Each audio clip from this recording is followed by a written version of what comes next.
Bonjour à toutes et tous, ravi de vous retrouver pour un nouveau podcast sur la chaîne YouTube Monujo. Et aujourd'hui, on va parler de ce gros mot, la holding, la société d'investissement, voilà, la holding. Et pour parler de la holding, on est avec Olivier Sénéchal. Bonjour Olivier, comment vas-tu? Bonjour Jonathan, très bien. Bon, tu es conseiller en gestion de patrimoine, spécialisé sur le chef d'entreprise. Et avec toi, on va parler de ce gros mot dont on entend parler souvent, la holding.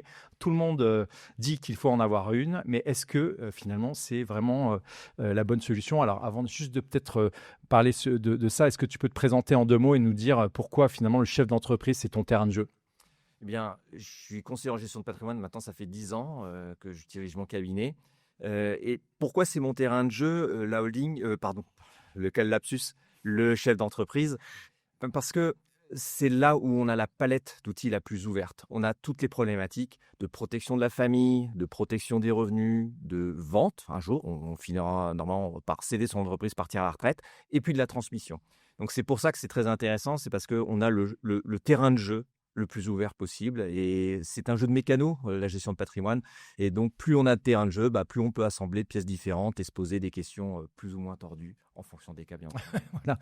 Et donc ce qui est drôle, c'est que finalement on est un peu. Moi j'adore les Lego, toi tu adores les mécanos.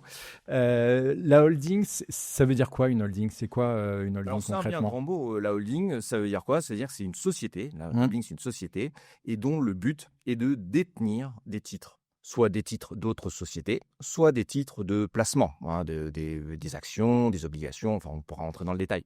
Et en fait, il faut comprendre que c'est une enveloppe. L'enveloppe la plus connue par le commun des mortels dans ce pays, c'est l'assurance vie. C'est une enveloppe, on met de l'argent dedans et puis on peut faire différentes choses. La holding, c'est un peu pareil, sauf que c'est une société.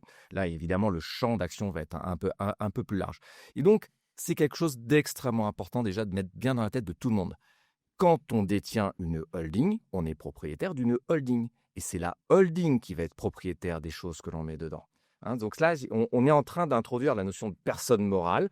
C'est bien une personne interposée qui va détenir toute ou partie de notre patrimoine. Et ça, c'est très important dans la construction mentale pour ne pas faire d'erreur de raisonnement. On va le voir. Ouais, ouais, je vois déjà des petites réflexions. Euh, donc tout le monde en parle et on en parle même, c'est notre ami Zuckman qui dit qu'il faut mettre une taxe sur les holdings. Quel problème finalement elle résout pour un chef d'entreprise, la holding? Est-ce qu'elle répond à des problématiques particulières?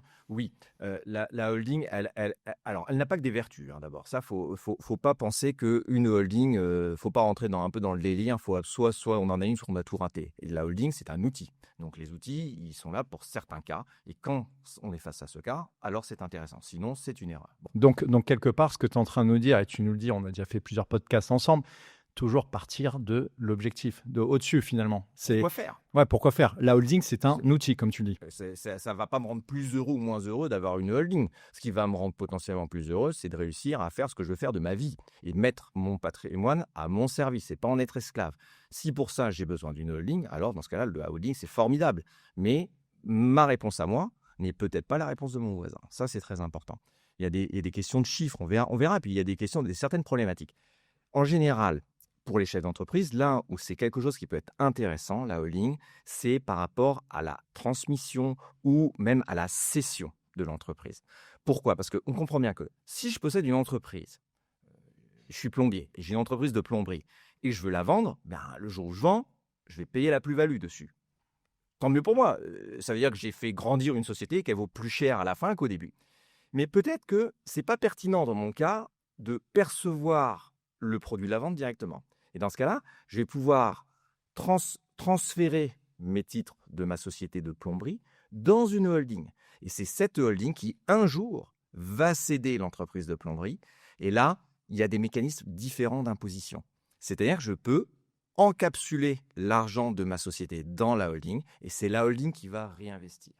Donc concrètement, si on reprend, il y a le plombier qui a ouvert sa société de plomberie. Et à un moment donné, il rencontre un Olivier Sénéchal. Cet Olivier Sénéchal lui fait parler sur ses objectifs de vie, sur ses objectifs, sur ses craintes, sur ses forces, sur ses faiblesses, etc., sur ses projets. Et toi, tu arrives à lui dire, OK, vous allez créer, monsieur, une société. Et cette société, ça va être une holding, hein, holding qui va détenir les parts de la société de plomberie. Donc, en gros, ce que tu expliques, c'est qu'on va apporter les titres à cette holding. Alors, il y a 2 schémas, en effet. Le premier schéma, c'est l'apport. Donc, c'est quelque chose qu'on retrouve dans la presse spécialisée. C'est le mécanisme du 150-0 BTR. Il y a plein de fonds d'investissement qui sont spécialisés là-dedans. Ça veut dire quoi, l'apport? C'est-à-dire que quand je transfère la propriété de moi, personne physique, à ma holding, on va calculer la plus-value, on va calculer le taux de taxation de la plus-value, mais on ne va pas payer l'impôt. On va être ce qu'on appelle en général en report d'imposition. C'est-à-dire que le fisc saura, si je ne respecte pas mes engagements, on va voir lesquels c'est, ces engagements, eh bien, le fisc saura combien je dois d'impôts, mais tant que je respecte les conditions, je ne paye pas l'impôt. L'impôt, il est en suspens, en report.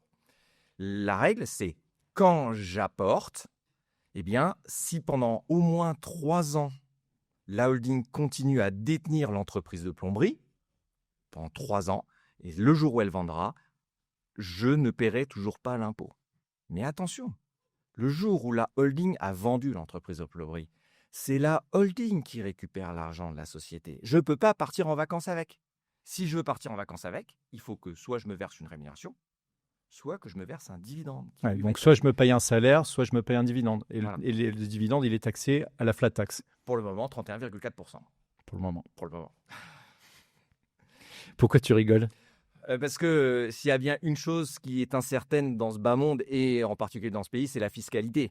Donc, pendant longtemps, on a dit que la flat tax était 30, et puis en fait, on s'est vite aperçu pour certains, ça pouvait monter à 30, à 33, à 34. Maintenant, c'est 31,4. Maintenant, il y a aussi la CDHR depuis maintenant 1 an, qui est quand même partie pour durer. C'est quoi la CDHR? La CDHR. Parle-nous français. Oui, pardon, excuse-moi. Parle-nous pas comme un énarque. La CDHR, c'est la contribution différentielle sur les hauts revenus. Si je schématise, il faut comprendre un truc, c'est que quand on dit la flat tax, ça n'existe pas vraiment en fait. La flat tax, c'est la somme de 2 chiffres. Les prélèvements sociaux, 18,6, et l'impôt sur le revenu forfaitaire, 12,8. Eh bien en fait, la CDHR, elle est venue faire la chasse aux gens qui abusent de ce taux de 12,8. Et elle va faire en sorte qu'au-delà d'un certain montant de revenus, on parle quand même de 250 000 euros pour une personne seule, 500 000 euros pour un couple, eh bien ce taux de 12,8, on va mécaniquement le rehausser, la contribution différentielle, pour l'année au moins à 20%. Voilà. Ça a été quelque part, je pense, le point d'accord, le point de transition, de compromis sur l'abandon de la taxe Zuckman, qui visait à taxer les holdings. Et là, finalement, il y a eu un accord pour dire, voilà, les gens qui ne payent pas assez d'impôts, 12,8, si on considère que c'est pas assez, eh bien, ils vont payer au moins 20. Ça ne s'adresse que sur les hauts revenus. Que sur les revenus. Ok, donc on parlait de cette holding. Finalement, c'est un outil. On parle aussi de l'effet de levier, comme quoi ça permet finalement de réinvestir de l'argent avant impôt. L'objectif, donc quelque part, c'est quoi l'objectif pour un chef d'entreprise ou pour quelqu'un d'avoir une holding?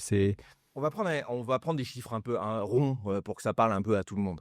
On va imaginer quelqu'un qui s'associe vaut 2 millions d'euros. Bon, s'il fait rien, peut-être que quand il va partir à la retraite, ça vaudra 3. S'il vend, si c'est toujours la flat tax, on va dire que c'est un tiers de taxe pour faire simple, il lui reste 2 millions dans la poche. C'est formidable, il fait ce qu'il veut avec, il aide ses enfants, il part en vacances, il achète une maison secondaire, peu importe ce qu'il fait, mais il a 2 millions dans la poche. S'il avait recours à une holding, les 2 millions, la valeur de société qui vaut 2 millions, il l'apporte à la holding. Et maintenant, c'est la holding qui est détentrice de la société. Le temps passe, la société se valorise de la même façon. Elle valait 2 millions, comme dans l'autre schéma. Et maintenant, elle vaut 3. Un jour, donc, la holding va vendre les 3 millions. Et cet argent, pour ainsi dire, ne va être pas taxé à la plus-value pour d'autres mécanismes dérogatoires. Mais donc, la holding va quasiment avoir 3 millions de cash à réinvestir. La question qui nous renvoie à notre enfance, quand on était à l'école, on remplit la baignoire, elle se vide, il faut combien de temps pour qu'elle soit pleine? C'est un peu ça. Est-ce que vous préférez avoir 2 millions dans la poche ou 3 millions dans la holding? C'est pas si évident que ça, parce qu'on se dit 2 c'est moins que 3, je préfère avoir 3. Oui, mais attendez, 2 c'est les vôtres. Les 3, c'est ceux de la holding. Donc, si vous voulez les avoir, il faut vous distribuer des dividendes, vous payer, il y a de la taxation, etc. Et c'est là où c'est quand même important d'avoir cette réflexion.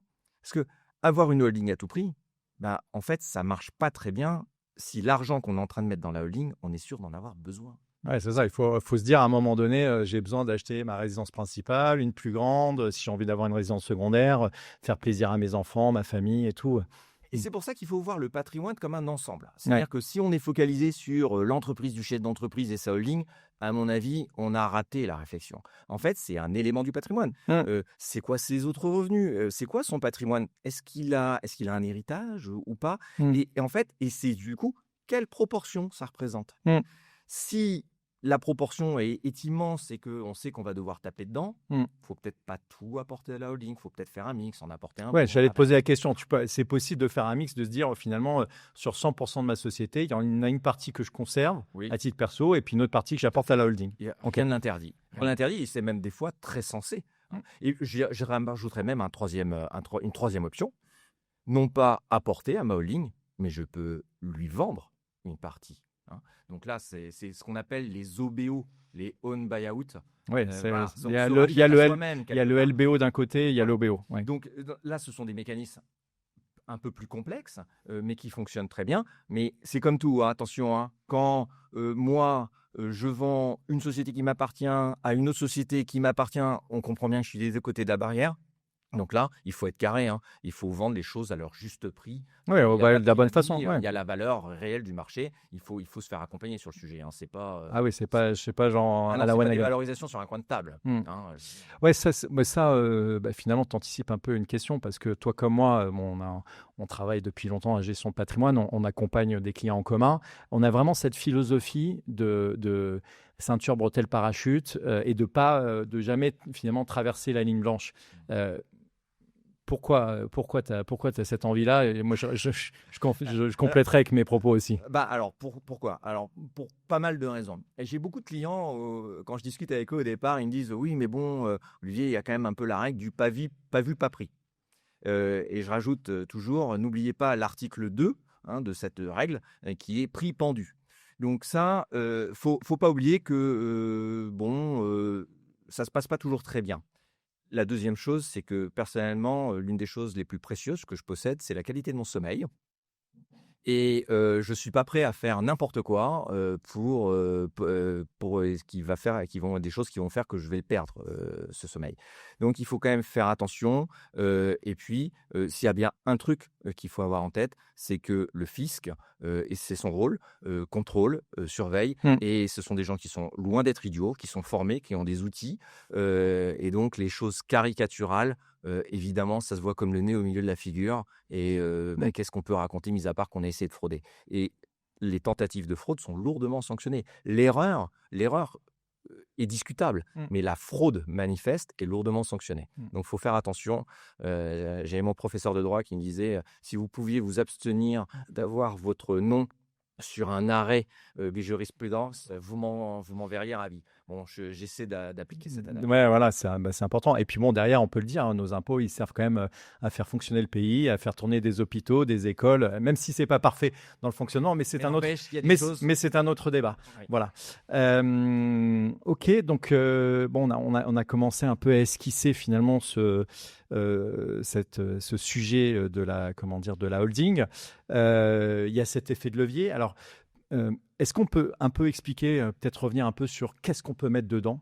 Voilà, parce que tu as commencé à l'évoquer rapidement, mais qu'est-ce qu'on peut mettre dans une holding? Dans une holding, on peut mettre énormément de choses. Modulo un contre-exemple que je vais donner dans quelques instants. On peut mettre beaucoup de choses. Alors la holding, elle peut avoir différentes formes juridiques. Ça peut être une société civile, ça peut être une ESS, ça peut être une SARL. Bon, ça, ce sont des préoccupations plutôt sur les statuts, plutôt sur la fiscalité en cas de rémunération. Bon, ce sont des points un petit peu techniques, mais peu importe la forme. Après, on peut mettre des contrats de capitalisation. Le contrat de capitalisation, allez, presque tout le monde sait ce que c'est. En fait, c'est un contrat d'assurance vie, mais qui ne se dénoue ou pas avec un décès. Bon, ça tombe bien, parce qu'une société, normalement, ne décède pas. Donc, le contrat de capitalisation, on y retrouve à peu près la même chose que dans un contrat d'assurance vie. On peut détenir un compte titre. à travers une holding.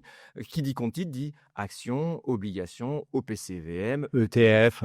C'est vraiment le compte titre que les gens peuvent avoir en direct. Hein. C'est vraiment la même chose. On peut détenir des produits, on peut détenir de l'or, on peut détenir de l'immobilier. Des parts de SCPI, mais aussi on peut détenir des sociétés. Donc, on pourrait même avoir une SCI qui détient elle-même des bâtiments. Enfin, on a un éventail qui est extrêmement vaste. Alors, j'ai déjà vu, mais bon, après, c'est le problème des déclarations d'impôts, des crypto-monnaies. Voilà. Mais comme quoi, pour dire que presque tout est possible. Les choses qui sont combattues pour être détenues à travers les holdings, ce sont les biens dont le but principal et de profiter aux propriétaires de la holding.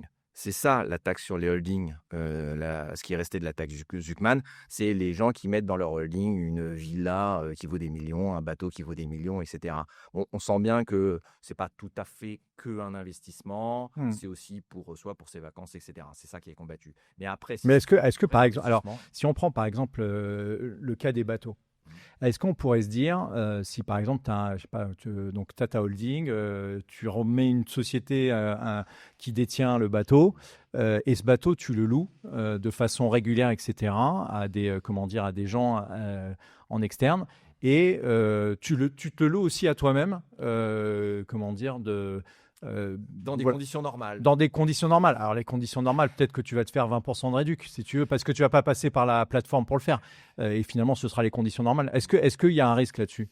Tu n'aimes pas trop, hein. En fait, je pense qu'il faut toujours aller un peu... Il faut essayer de dire entre les lignes, je pense, des textes de loi. Et quand le texte de loi dit qu'on vise expressément les résidences secondaires, les yachts... Bon, est-ce que j'ai vraiment envie de savoir si ça va passer ou pas, quoi. Ouais, c'est ça. Ça me paraît.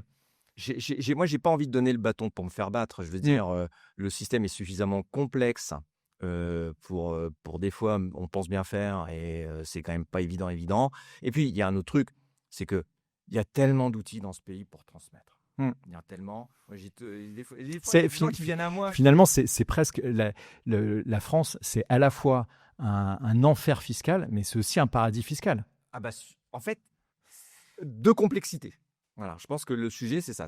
Il y a plein de choses qui sont possibles à condition de le savoir. Voilà, et c'est l'objet de tous les podcasts que tu animes, c'est de faire savoir, de faire connaître. Et c'est vrai qu'en termes de transmission, il y a plein de gens qui me disent oui, on s'arrange, etc.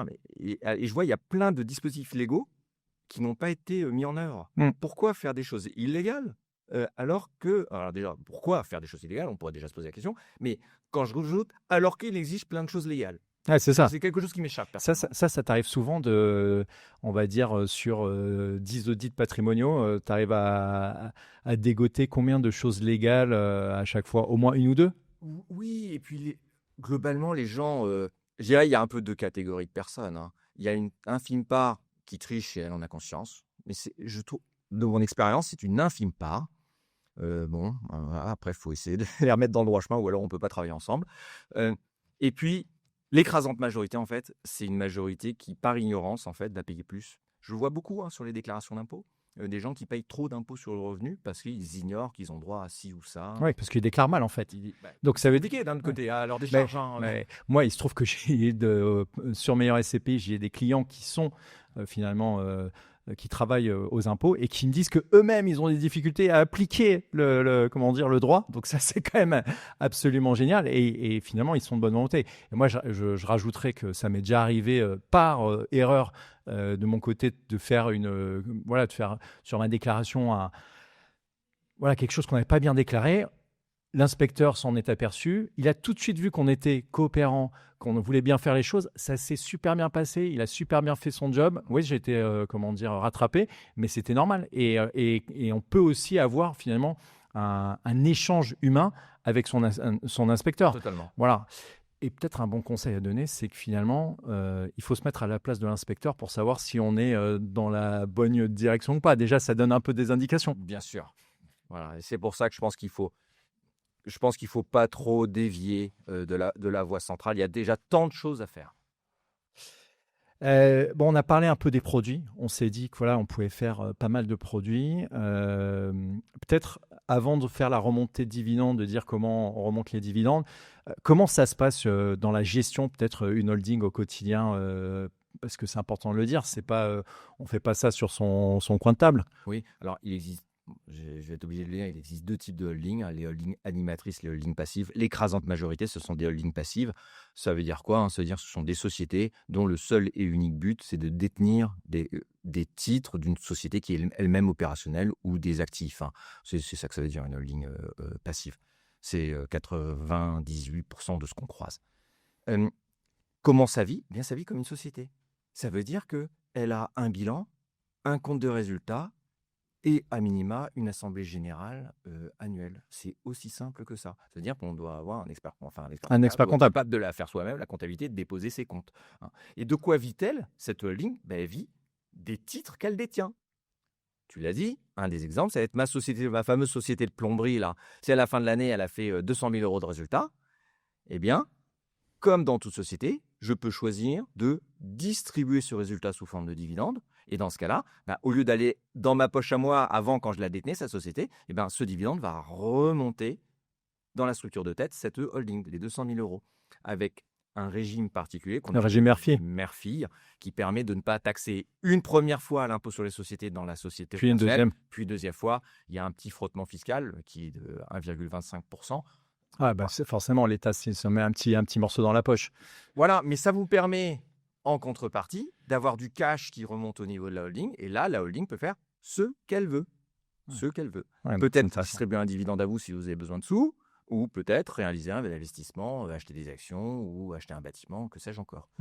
Mine de rien, parce que bon, j'imagine un peu certains auditeurs qui disent ah ouais la holding, on paye pas d'impôts, on paye pas d'impôts. En fait, on paye pas d'impôts tant qu'on reste finalement dedans, mais on paye quand même de l'impôt sur les sociétés. Oui. On fait tourner l'économie parce qu'on investit dans des Oui. boîtes. On fait travailler son expert comptable. On fait travailler aussi son banquier parce que le banquier des comptes d'entreprise, il vous les fait payer quand même plus cher. Donc c'est pas, je veux dire, il y a une réalité finalement fiscale derrière et une réalité. Il y a un intérêt qui est manifeste, mais c'est pas de la magie non plus, hein. Une holding, il faut comprendre, c'est une tirelire. Donc on a mis notre société dedans là, à travers la fente du petit cochon là. Mais par contre, si on veut retirer les sous, c'est payant. Ouais, voilà, bah, c'est Voilà. ce qui paraît logique, hein. Mais la bonne nouvelle, c'est qu'on a plus d'argent à investir à travers une holding qu'à titre personnel. La question, c'est est-ce que c'est adapté pour soi? Donc, ce qu'on voit bien, c'est quelque part, d'un point de vue inconvénient, il y a le coût et les obligations comptables, etc. Finalement, il y a une complexité dans le sens, on est chef d'entreprise de sa holding. Oui. Donc ça, c'est, voilà, Ouais. chef avec un F ou deux FE hein, pour mesdames. Rigueur de gestion exigée. On a de l'argent qui est dans la société. Elle n'est pas dans sa poche. Et c'est important de bien le distinguer hein, parce que... Et d'articuler, c'est pas les mêmes règles, hein. Ouais, c'est pas les mêmes règles. OK. Et voilà. Et puis alors, dernier élément, c'est le risque de requalification si le montage est artificiel. Clairement. Oui, Voilà, c'est l'abus de droit. Alors, abus de droit, oui, ça peut toujours arriver. Après, en fait, il faut faire un apport. Ça se fait pas comme ça. Si je veux apporter ma société à une holding, il faut un commissaire aux apports qui va venir évaluer la société. Enfin, il faut respecter le formaliste. Faut être, clairement, hein, faut être accompagné par des professionnels sur le sujet, son expert comptable, un avocat spécialisé sur le sujet. Ça ne se fait pas comme ça entre copains. Ouais, c'est ça. Bah, c'est bien. C'est quelque part quand tu as un client qui vient te voir, tu dis OK, je vais avoir peut-être vous avez un expert comptable, vous avez un fiscaliste, voilà, il faut toute une équipe autour. C'est comme moi je donne toujours l'exemple de Teddy Riner. Teddy Riner, il est pas seul quand il s'entraîne en fait. Il a tout son staff autour de lui, il a son préparateur mental, son nutritionniste, son etc. Et parce qu'il y a plein de choses à faire. Il y a l'évaluation économique, il y a le financement, si c'est dans le cadre d'un rachat, hein, l'OBO dont on a parlé tout à l'heure. Il va y avoir la mise à jour des statuts. Je veux dire, les statuts qui disent que c'est moi l'actionnaire, demain c'est la holding qui est actionnaire.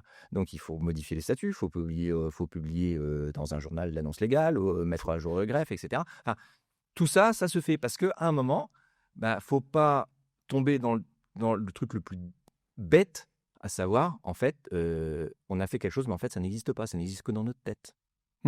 C'est-à-dire, on pense avoir apporté, mais on n'a pas vraiment apporté. On pense avoir cédé, mais on n'a pas payé. Enfin, qui vend quelque chose sans être payé, ça n'existe pas. Ouais, ça marche pas. Ouais, ça marche pas. Il faut le faire de façon structurée. Donc, en tout cas, ce qu'on voit, donc on a vu un peu les inconvénients. Sur les avantages, l'effet de levier fiscal, parce que finalement, on a plus à investir. L'optimisation de la remontée des dividendes, mais bon, il y a quand même un petit frottement, mais c'est quand même une optimisation.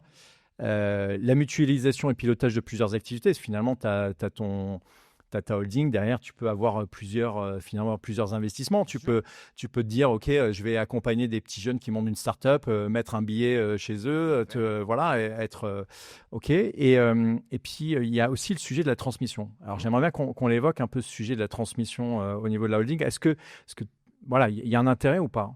Oui, il y a un intérêt, il y a plusieurs intérêts même. Déjà, c'est que là, on comprend bien que c'est différent de transmettre 2 millions d'euros et de transmettre une société, une holding qui vaut 2 millions d'euros. Alors, pourquoi tu dis ça? Parce que Je vais prendre un exemple un peu caricatural. J'ai 2 millions d'euros, je mets tout en assurance vie. Alors, OK, il va y avoir des taxes à payer, peu importe, c'est pas le sujet là. Mes enfants, je passe l'arme à gauche, mes enfants reçoivent le cash. Mes enfants reçoivent du cash. Il va falloir qu'eux-mêmes fassent des choix et réinvestissent. Alors que si j'ai mis mon argent dans la holding et que la holding, j'ai structuré ces investissements, le jour où je passe l'arme à gauche, alors on va me dire, oui, mais c'est pas la même fiscalité. C'est vrai, mais là, je parle pas de fiscalité, je parle de gestion. Quelque part, tu parles de transmission de valeur morale. Oui, c'est même pas d'organisation. C'est-à-dire que quand je fais ma holding, je sais pas, moi, j'ai acheté un peu d'or, des actions, j'ai acheté des parts de SCPI, un immeuble. Le jour où je passe l'arme à gauche, c'est la holding est transmise. Mais les actifs qui étaient dans la holding, rien n'a bougé. Et donc, la question, c'est une question de maths, mais aussi de philosophie. Qu'est-ce que vous préférez transmettre? Du cash, et chacun fait ce qu'il veut, chacun est responsable? Ou est-ce que vous transmettez un outil qui est structuré, déjà organisé, qui génère des revenus, etc. Je pense que la réponse, une fois de plus, elle est assez personnelle, parce que ça dépend de soi, mais ça dépend aussi de ceux qui vont recevoir. Il y a des gens qui sont tout à fait aptes, et ça pose aucun problème à recevoir du cash. Et puis il y en a d'autres, parce qu'ils sont jeunes, ou parce que c'est pas du tout leur formation ou leur état d'esprit, ils sont beaucoup plus à l'aise avec quelque chose qui est structuré. Voilà. Donc, mais ça, c'est en fait ce que tu viens de dire. Et moi, je trouve que c'est de l'or en barre pour nos auditeurs, parce qu'en fait, concrètement, on voit bien que l'outil, c'est pas la solution. La solution, c'est qu'est-ce que vous, monsieur le client, vous avez envie de faire, et qu'est-ce que vos enfants sont capables de faire, ou qu'est-ce que vous avez envie de faire pour eux. Voilà. Et en fonction de la réponse, la holding peut être, voilà. Un cadeau ou un cadeau empoisonné. Ou un cadeau empoisonné, exactement. Alors moi, typiquement, à titre perso, j'ai ma holding, et sur ma holding, je sais que c'est pour mes enfants, et que quelque part, pourquoi j'ai envie de cette holding, pourquoi j'ai construit cette holding, c'est parce que j'ai envie qu'ils soient dans une construction, entre guillemets, patrimoniale, qu'ils sachent que, en fait, derrière tout ça, il y a des années de travail, il y a du boulot, etc. Et qu'en fait, il faut se lever tôt le matin pour y aller. Alors, peut-être qu'ils accepteront, peut-être qu'ils accepteront pas, mais en tout cas, le sens du message, il est là. Et c'est vrai que je pense que finalement, c'est quelque chose de très personnel. Mais néanmoins, c'est peut-être, comme tu le dis, c'est philosophique finalement. Et je trouve que ces questions-là, c'est des questions pour y répondre. C'est pas en un claquement de doigts, c'est pas sur un site internet, ça prend du temps. C'est un peu comme un rendez-vous chez le psy, mais nous, on est des psys de l'argent finalement. C'est bon, voilà. Et donc, là, le premier déjà avantage en termes de transmission, je pense que il y a un sujet de structuration. Après, il y a aussi des avantages fiscaux indéniables. Déjà, histoire d'évacuer le sujet, c'est avoir une holding n'est pas incompatible avec un mécanisme de pacte Dutreil. Donc le pacte Dutreil, c'est le mécanisme où on s'engage à conserver une société familiale pendant, maintenant tout augmente, donc c'est 8 ans maintenant. Avant c'était 6 ans, maintenant c'est 8, pendant 8 ans. Et en contrepartie de ça, il va y avoir un abattement de 75% sur la valeur. Bon, c'est pas incompatible. Mais surtout, il y a un deuxième sujet. Tout à l'heure, je vous ai pris l'exemple de la société de plomberie, elle vaut 2 millions, je la porte, et puis un jour, je la vends 3. Puis je vous ai dit, on a calculé le fameux impôt en report d'imposition, etc. Je vous ai dit, si on prend tout l'argent, le report, il faudra le payer. D'accord? Si on prend l'argent de la holding. Et on imagine, je ne prends jamais cet argent. Et puis le temps passe, et j'ai. Et puis un jour. Et pourquoi je n'ai pas pris l'argent? Parce que j'en ai pas besoin. Pas parce que. Enfin, je veux dire, sinon, ça n'a aucun sens de ne pas prendre de l'argent dont on a besoin. J'en ai pas besoin, ça reste. Eh bien, le jour où je décède, ce fameux impôt en report d'imposition, il est purgé. C'est-à-dire qu'avec mon décès, cet impôt qui était une sorte d'épée de Damoclès, je ne sais pas si c'est une très bonne image, mais en tout cas, c'était si je ne respectais pas les règles jusqu'au bout, alors je devais acquitter cet impôt. Eh bien, si j'emmène la holding, j'allais dire dans la tombe avec moi, c'est pas vrai parce qu'elle me survit et la holding est transmise à mes enfants, mais ce que je veux dire, je l'ai toujours à l'heure de mon décès, eh bien les enfants, eux, n'auront plus ce report d'imposition. Donc ça veut bien, là, c'est quand même un avantage fiscal qui quand même est conséquent. Elle s'auto-consume en fait. Ok, donc on voit que finalement, donc, outil qui est redoutablement efficace, on peut donner les parts. Tout à fait, comme toute société. Comme toute société, voilà. On peut faire du démembrement. Bien sûr, Voilà. sur les sociétés. Alors, il faut faire attention, c'est un sujet qui est un petit peu technique, le démembrement de parts et d'actions. Ça a des impacts sur les calculs de plus-value, donc c'est vraiment à manier avec précaution, mais ça fonctionne. D'accord. Ça fonctionne. C'est très important, hein, le démembrement, parce que ça permet de donner sur une base taxable qui est plus faible. Mais alors, déjà, au-delà des aspects fiscaux tordus en cas de revente, mise en garde sur travailler les statuts. Travailler les statuts, parce qu'il ne faut jamais oublier, hein, donner c'est donner. Reprendre ses volets, voilà. Et sauf qu'une fois qu'on a donné, bah, si derrière, je ne sais pas pourquoi, pour une raison X ou Y, il y a un peu de friture sur la ligne d'un point de vue familial, en assemblée générale, bizarrement, c'est le moment où on lira le statut pour savoir qui a le droit de voter. Ouais, voilà, ouais. Donc il faut quand même penser à garder les clés du camion. Ouais, les clés du camion, ouais. D'ailleurs, sur les clés du camion, finalement, moi, j'ai un exemple souvent qui me vient à l'esprit, c'est quand tu donnes la nue propriété, par exemple, de parts de SCPI, pour revendre, tu as besoin de l'accord de tes nus propriétaires. Alors que si finalement tu donnes la nue propriété d'une part, la nue propriété d'une société civile qui détient les parts de SCPI, donc en fait, tu interfaces une société entre les deux ou une holding, finalement, toi, en tant que gérant, tu vas pouvoir continuer d'agir comme tu le souhaites, alors si tu es gérant, etc. Mais en fait, c'est ça c'est très important. Hein. C'est-à-dire qu'il faut comprendre qui est propriétaire de quoi. Dans l'exemple que tu prends, je détiens la holding avec mes enfants en démembrement. Je suis le gérant. Que fait le gérant? Il décide. Alors après, il peut y avoir certaines limites à la décision. Hein. Il peut y avoir des choses qui sont contraintes par l'objet social ou par des définitions de majorité, etc. Mais si on s'est arrangé pour avoir une appréciation large de ce que serait une gestion courante, le gérant a toute latitude pour acheter, pour vendre, etc. Ça facilite la vie opérationnelle. Et puis, quelque part, ça met fin à tout conflit puisqu'ils ne peuvent pas naître. Ouais, voilà, c'est ça. C'est bien. C'est qui ne commence pas. Intéressant. Moi, souvent pour meilleur SCPI et Monojo, il y a des clients qui arrivent qui me disent: oui, monsieur Diver, je veux monter une société civile, je mets 1 euro de capital, j'apporte 1 million d'euros en compte courant d'associé, je donne la nue propriété à mes enfants. Qu'est-ce que tu réponds à ça? Alors, en fait, les gens qui disent ça pensent qu'en fait, comme ça, ils vont pouvoir transmettre gratuitement la société civile à leurs enfants, puisque à leur décès, l'usufruit s'éteint et donc les enfants récupèrent la SCI. Alors, il faut quand même pas oublier un truc, c'est de la fraude. Parce que, certes, il n'y a pas de... si les parents donnaient toute la nue propriété aux enfants, en effet, au décès des parents, il n'y a plus de SCI dans leur patrimoine. Néanmoins, le compte courant d'associé, lui, il existe toujours. Donc, je comprends ce qu'ils essaient de me dire, mais là, on retombe dans ce qu'on s'est dit tout à l'heure. On est vraiment dans une logique de pas vu, pas pris. Je ne peux pas encourager ça. Est-ce que ça va marcher? Alors, si on peut me dire, oui, mais si ça marche, oui, si ça marche, vous serez tous très contents. C'est de la fraude, mais vous serez tous très contents. Par contre, si ça ne marche pas, c'est quand même manifeste qu'il y avait une volonté d'éluder l'impôt. Qu'est-ce que vous allez raconter? Parce que sur ces dossiers-là, personnellement, je n'y vais pas, hein, parce que je vois très bien comment tu ça sais pas, oui, tu sais pas faire dans le sens, c'est t'as pas envie de faire. J'ai pas envie de faire, parce que, en fait, moi, je suis toujours à me dire, mais vous allez raconter quoi? Si un contrôle fiscal, vous allez raconter quoi? La réponse, c'est que vous n'aurez rien à raconter, mis à part que vous allez essayer de truander. Vous vous doutez bien que la personne en face, elle va pas être très aimable, elle va pas avoir envie elle va pas être très compréhensive. Et c'est peut-être normal d'ailleurs.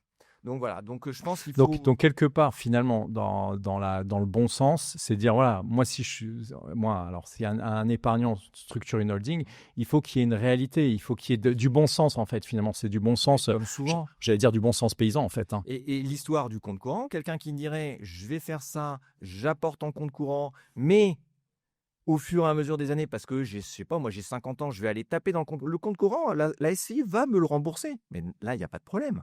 Là, je veux dire, on est dans la légalité. Mais les histoires, je fais un compte courant et puis une année, je sais pas, je mets pas mon prénom en face et je mets celui de mon fils. Là, je veux dire, bon, ça me semble trop caricatural pour être envisageable et sérieux. Bon, voilà, ça montre à quel point il faut quand même voilà, y réfléchir. La holding, est-ce qu'on peut dire que ça devient une forme de caisse de retraite? Est-ce qu'on peut se dire qu'à un moment donné, sur ta holding, ça va devenir un peu ta structure où tu vas pouvoir te faire un petit salaire, où tu vas pouvoir continuer finalement une petite activité dedans, parce que je veux dire, tu as bossé toute ta vie, tu as fait travailler ton cerveau toute ta vie, que tu as aussi envie de continuer à faire des petites missions de conseil et te dire, je continue de me faire en sorte de me payer un petit salaire par la holding. Est-ce que c'est des choses qui peuvent se construire et qui peuvent avoir finalement de la pertinence de dire, ma holding devient ma caisse de retraite? Alors oui, et on le voit quand même, hein, beaucoup de gens qui, en fin de carrière, en fait, veulent, c'est pas qu'ils veulent plus travailler, ils veulent moins travailler ou un peu plus à la carte. Donc c'est ce que tu racontes, hein, c'est continuer l'activité professionnelle plus ponctuelle. Et donc dans ce cas-là, en effet, la holding, ça répond, c'est un très bon moyen d'y parvenir. Après, attention, faut que ce soit des vrais jobs. Voilà, pas Ouais, des trucs, en fait, je travaille jamais, c'est Hmm. juste, bon, pour faire des frais, me payer un téléphone. Là encore, c'est un peu Hmm. grossier quand même. Hmm. Mais l'histoire de caisse de retraite, c'est très pertinent. C'est très pertinent. Tous les gens qui ne, enfin, il faut en avoir la possibilité, mais qui se disent: «Bon, voilà, est-ce que c'est vraiment raisonnable pour moi de compter sur, la retraite telle qu'on me donne des projections quand je vais sur, le site officiel de l'assurance retraite?» Bah, ça peut être intéressant de se dire: «Je constitue ma retraite par Hmm. capitalisation au sein d'une holding». Et ma retraite, ma caisse de retraite que je pourrais pourquoi pas transmettre. Ah ben, si j'ai Parce- pas tout consommé, en Bah effet, ouais, en c'est effet. c'est important c'est important de le dire. Bon, avant de passer à la fin de ce podcast, c'est quoi finalement peut-être tes trois conseils? Alors, en termes d'âge, c'est quoi l'âge pour toi, un peu pour commencer à construire finalement sa holding? À quelle étape de vie? Même si je pense que tu as déjà un peu répondu à ça. Et après, finalement, tes trois conseils à quelqu'un qui hésite à se lancer, en fait. C'est quoi ce qui doit te pousser à se lancer? Et chez nous, tu sais très bien que le discours se lancer, c'est déjà au moins se poser la question et de mettre les choses sur la table, de les écrire pour prendre la décision ou non. Alors, alors, il n'y a pas d'âge néanmoins. En fait, je pense qu'il y a un peu, dans ce métier, dans tout ce qui est de la gestion de patrimoine, la clé du mystère en général, c'est l'anticipation. Et une holding, en fait, on ne peut pas rentrer dans ce détail-là, mais il y a des choses qui se passent au bout de 2 ans, au bout de 3 ans, au bout de 6 ans, au bout de 8 ans, des fois au bout de 11 ans. Bon, on comprend bien que, du coup, plus on a anticipé, plus on a commencé tôt, plus on va avoir accès à la totalité des avantages. Donc ça milite pour le fait de dire, plus vous le faites tôt, mieux c'est. C'est un peu finalement comme l'enveloppe assurance vie. Hein. Bah, oui, en fait, faut anticiper, quoi. Je veux dire, les gens qui me disent: «Je vais faire une holding parce que l'année prochaine, je vais vendre ma société». Ça marche, mais avec tellement de contraintes. Donc, est-ce qu'il faut vraiment le faire du coup? Enfin voilà, c'est des gens par exemple, vraiment un point de repère important je pense. Des gens qui se disent: «Bon ma société, je vais la vendre». Alors on peut la vendre parce qu'on se dit qu'elle va valoir, suffisamment de sous ou parce qu'on se dit: «Bon, si je compte bien dans 5 ans je suis à la retraite».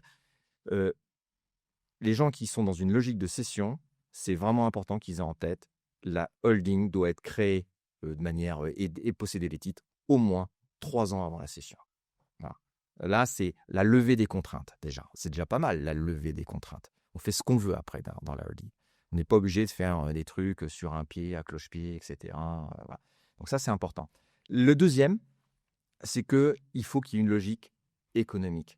Euh, Faire une holding pour apporter une société qui vaut 100 000 euros et qui n'a pas forcément de perspective pour se développer, je ne suis pas persuadé de la pertinence.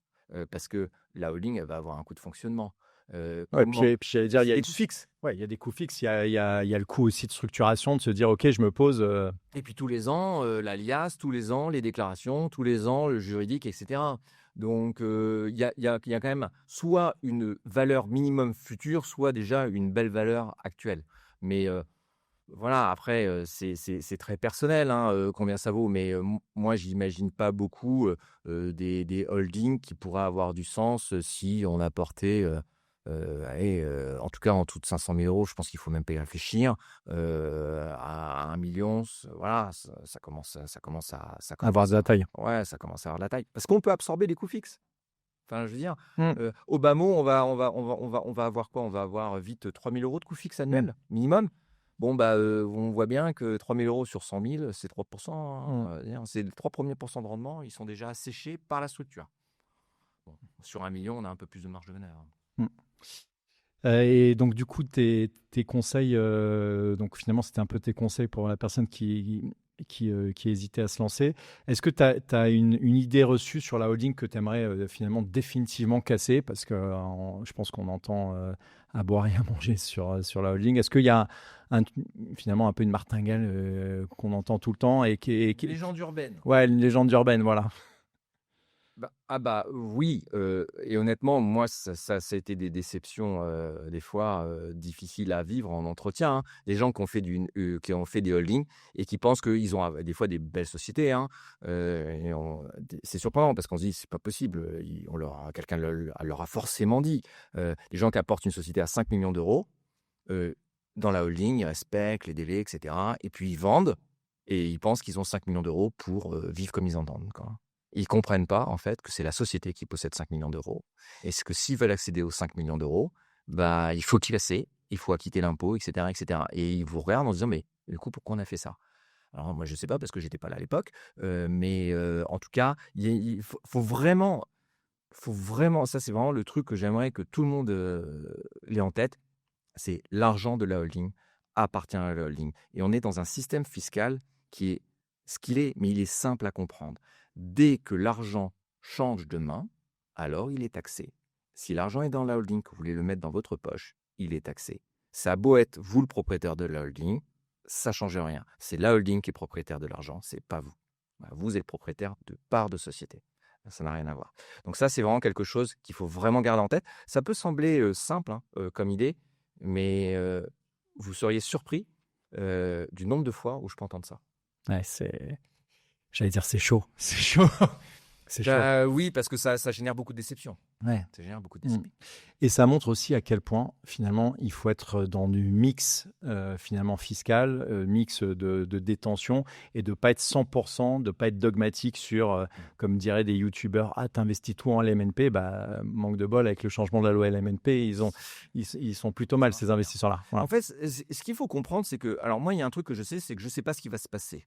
D'accord? Je n'ai aucune idée. Vous doutez bien que si je connaissais l'avenir, ça fait longtemps que je serais milliardaire. Or, je ne suis pas, donc a priori, je ne connais pas l'avenir.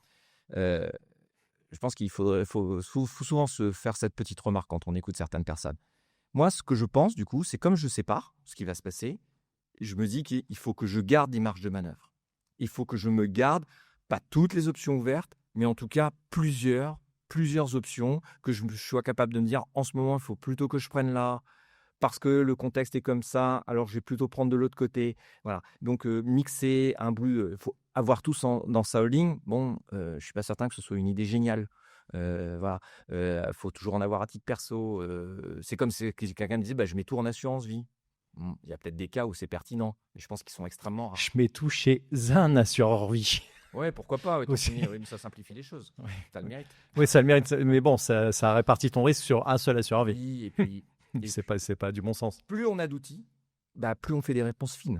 Voilà. Alors après, il ne faut pas faire de la complexité pour le plaisir, hein. Moi, j'ai déjà vu des holdings, des fois, je me suis posé la question de me dire, mais pourquoi il y a ça? Je ne vois pas la logique, quoi. Si ce n'est faire des honoraires aux personnes qui les ont construites, quoi. Mais bon, je ne suis pas sûr que ce soit très intéressant pour les clients. Ouais, voilà. Bon, bah, est-ce que tu veux nous dire un dernier petit mot, le petit mot de la fin? Est-ce que parce que tu nous as partagé plein de choses, tu peux nous choisir un petit exemple, quelque chose que tu as envie de nous partager? Alors, Oui, parce que j'ai fait une promesse en début. J'ai dit qu'il y avait un cas où ça marchait pas bien. J'ai dit on peut faire plein de trucs. Il y avait un cas où ça marche pas. Il y a un cas qui marche pas bien. Ce sont les professions libérales. Parce que les professions libérales, quand elles exercent, quand elles font des holdings, alors je suis désolé, on s'adresse qu'à quelques personnes qui vont écouter le podcast, mais c'est important qu'elles le sachent. Ce sont des SPFPL. Alors c'est un nom barbare, mais PL à la fin, c'est parce que c'est Profession libérale. profession libérale. Il y a les professions libérales, elles ont une contrainte. Elles n'ont pas le droit d'investir dans ce qu'elles veulent.